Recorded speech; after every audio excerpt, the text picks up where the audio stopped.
cute on her, guys, with a crop top, or even like this, like with a bodysuit. Really cute on you. So they're like a cargo, would it be cargo, considered like a cargo style, or like just a baggy fit pants? Probably baggy fit. Straight leg, baggy sweatpants, casual. They're like this. They're not sweatpants material. What would they like?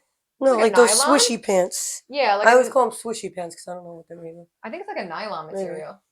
They have pockets, super comfortable. They're literally the perfect length for her. For me, they're gonna be literally swimming on me, like as far as lengthwise, and I never get my pants hemmed. So even though they're super cute and I would keep them, but they fit her perfectly.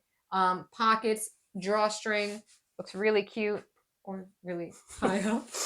Definitely. I wanted to see it. Yeah. So I mean, if I wore them, I mean the crotch meets here, so you could wear them high waist, but then they're a little short. No, but they're meant to be baggy. Meant to be baggy. They look better down there. Yeah, looks better down there. Very cute on her. That they have that like very straight leg. Like look how low the crotch is on her too. Yeah, it's meant to be like a lower crotch.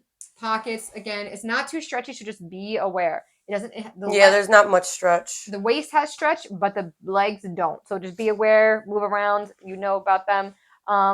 Go from, they have extra small, small, medium, and large. Okay, guys. This is a small that she is wearing.